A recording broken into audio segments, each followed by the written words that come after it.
Halo, Assalamualaikum. Jumpa lagi pada pembahasan kimia. Kali ini kita akan mempelajari gaya antar molekul. Ada tipe gaya antar molekul, diantaranya adalah dipol-dipol. Gaya antara dipol-dipol itu terjadi pada molekul polar dengan molekul polar. Molekul mempunyai penyebaran muatan yang tidak merata, yang disebabkan oleh, pertama, keelektronegatifan yang tidak sama antar atom dalam molekulnya. Yang kedua adalah ada molekul-molekul yang sifatnya unsimetrik dan asimetrik. Itu juga menyebabkan gaya yang berbeda. Bagian positif dan bagian negatif dalam molekul mempunyai bagian-bagian yang berbeda yang membentuk suatu dipol. Apa itu dipol? Dipol itu adalah dua kutub positif dan negatif. Dipol-dipol kekuatannya saling berinteraksi antara bagian positif dengan bagian negatif molekul-molekul kedua atau molekul-molekul tetangganya. Dalam cairan, gaya tarik antar molekul semakin kuat dan melemah ke arah satu sama lainnya jika menjauh. Perhatikan pergerakan antara molekul satu dengan molekul lainnya untuk molekul polar. Nah, di sini terlihat bahwa molekul itu menyusun diri sehingga pol positif bertemu dengan pol negatif. Kita ulangi di sini. Nah, seperti itu. Ya, kalau bertemu dengan molekul tetangganya, dia pasti menghadapkan pol yang berlawanan dengan tetangganya. Yang kedua, gaya antar molekul yang kita sebut dengan gaya London. Selanjutnya, gaya van der Waals itu disematkan biasanya di gaya London itu. Gaya London adalah gaya van der Waals. Karena gaya dipol-dipol dan gaya ikatan hidrogen mempunyai nama yang lebih khusus. Sebagai contoh, molekul Cl2 dan Br2, dia itu bukan molekul polar, tetapi molekul non-polar. Pada keadaan yang sendiri, dia itu tidak memiliki kutub positif dan kutub negatif sebagai molekul non-polar.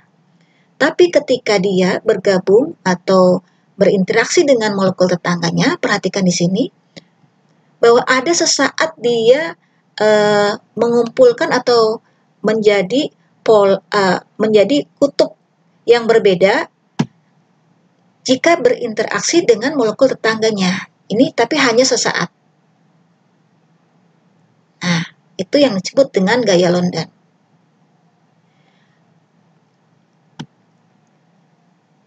Setiap atom mempunyai kekuatan gaya London dan akan bertambah seiring dengan pertambahan masanya. Jadi, suatu massa atom yang bertambah, maka gaya Londonnya bertambah. Sebagai contoh ini adalah distribusi molekul butana, masanya semakin besar, gayanya semakin besar. Yang terakhir adalah ikatan hidrogen. Apa itu ikatan hidrogen?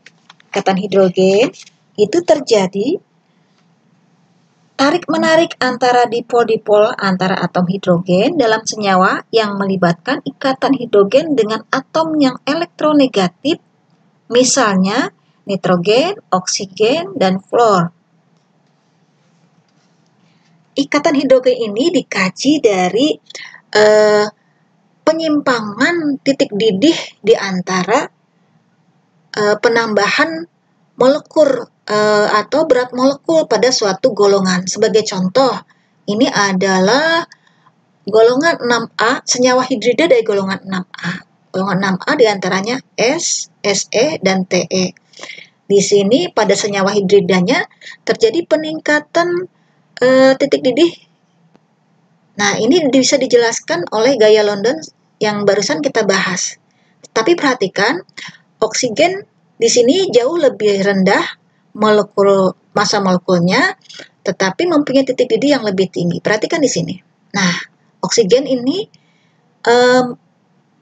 massa molekulnya jauh lebih rendah, tapi titik didihnya jauh lebih tinggi. Ini tidak bisa dijelaskan oleh gaya London. Karena itu, ini mempunyai gaya tersendiri. Kemudian setelah diteliti, ternyata antara hidrogen dengan oksigen memiliki ikatan hidrogen. Ini terjadi juga pada golongan lainnya. Perhatikan di sini. Ini ikatan hidrida dari golongan 5A, nitrogen, fosfor, AS dan SB ini adalah senyawa hidridanya. Kalau pH3, SH3, SbH3 bertambah titik didihnya dapat dijelaskan oleh gaya London. Tetapi apa yang terjadi pada NH3? N sebenarnya mempunyai massa molekul yang jauh lebih rendah, tapi titik didihnya lebih tinggi dari ASH3. Ini terjadi karena ikatan hidrogen. Begitu juga pada golongan 7A. Kalau HCl, HBr, dan HI, senyawa hidrida dari golongan 7A ini, meningkat titik didihnya dapat dijelaskan oleh gaya London, tetapi pada HF, F yang mempunyai massa molekul jauh lebih rendah, ternyata titik didihnya jauh lebih tinggi. Ini bisa dijelaskan oleh ikatan hidrogen. Nah, jadi dapat disimpulkan ikatan hidrogen adalah ikatan antara atom hidrogen dengan atom-atom yang memiliki keelektronegatifan tinggi. Di antaranya kita pilih N, O, atau F. Perhatikan di sini, X itu mewakili senyawa golongan 7A dengan H misalkan. Nah, di sini adalah ikatan kovalen antara X dengan H. Yang lambangnya titik-titik ini adalah ikatan hidrogen. Nah, sedangkan X itu dibagi oleh N, O, atau F. Dan begitu juga dengan Y. Ini pada senyawa golongan 7A. Ikatan hidrogen mempunyai kekuatan 10-40 kJ per mol. Jauh lebih kuat daripada ikatan London dan dipol-dipol yang sekitar 0,1-10 kJ per mol. Tetapi masih lebih rendah daripada ikatan kovalen. Ikatan kovalen mempunyai kekuatan 100-1000 kJ per mol. Demikianlah pembahasan mengenai gaya antar molekul.